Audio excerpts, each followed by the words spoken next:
Hamas ইসরায়েলের যুদ্ধবিরতির ঘোষণা শিগগিরই। দখলদার ইসরায়েলের সঙ্গে যুদ্ধবিরতিতে রাজি হয়েছে ফিলিস্তিনি সশস্ত্র গোষ্ঠী হামাস।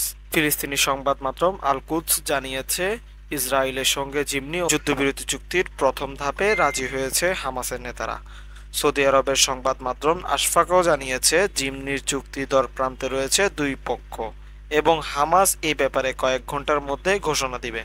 নাম প্রকাশ না করা শর্তে আল কুদসকে হামাসের এক কর্মকর্তা জানিয়েছে, গাজা থেকে ইসরায়েলের সেনাদের প্রত্যাহার করা ছাড়াও যুদ্ধবিরতির প্রথম ধাপে রাজি হয়েছেন তারা।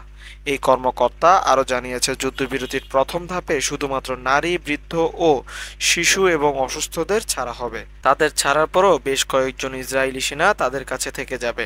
এই বিষয়টি কাজে লাগিয়ে যুদ্ধবিরতির পরবর্তী ধাপে সুবিধা আদায় করে নেবে তারা। এই দুটি সংবাদ মাধ্যম ছাড়াও ইসরায়েলের সংবাদ মাধ্যম চ্যানেল 12 জানিয়েছে, যুক্তরাষ্ট্র হামাসকে নিশ্চয়তা দিয়েছে, জিমনীয় যুদ্ধবিরতির তৃতীয় ধাপ শেষে গাজা থেকে সব ইসরায়েলি সেনাকে প্রত্যাহার করে নিয়ে যাওয়া হবে। তবে অপর ইসরায়েলি সংবাদ মাধ্যম জানিয়েছে, আরব সংবাদ মাধ্যমগুলোতে যুদ্ধবিরতি সেনা প্রত্যাহার করে নেওয়ার ব্যাপারে যে প্রতিবেদন প্রকাশ করা হয়েছে এই ব্যাপারে কোনো কিছুই জানে না বলে জানিয়েছে ইসরায়েলি কর্মকর্তারা। বর্তমানে যে জিমনি ও যুদ্ধবিরতি চুক্তি নিয়ে হামাস ও ইসরায়েলের মধ্যে যে কথাবার্তা হচ্ছে সেটিকে 3 ধাপে বিভক্ত করা হয়েছে।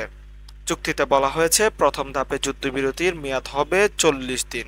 এই সময়ে হামাস 33 ইসরায়েলি জিমনিকে মুক্তি দিবে এবং ইসরায়েল কয়েক হাজার ফিলিস্তিনি বন্দীকে ছেড়ে দেবে। দ্বিতীয় ধাপে মেয়াদ হবে 42 দিন। এই ধাপে বাকি জীবিত জিম্মিকে মুক্তি করবে হামাস। একই সঙ্গে দ্বিতীয় ধাপে গাজায় স্থিতিশীলতা ফিরিয়ে আনতে হবে। তৃতীয় ধাপেরও আরও মেয়াদ হবে 42 দিন। এই সময়টায় হামাস মৃত জিম্মিদের মরদেহ ইসরায়েলের কাছে বুঝিয়ে দেবে। তো বন্ধুরা, এই ছিল আমাদের আজকের নিউজ। নতুন নতুন নিউজ পেতে আমাদের চ্যানেলটি এখনই সাবস্ক্রাইব করবেন এবং পাশে থাকা বেল আইকনটি ক্লিক করে নেবেন। ধন্যবাদ।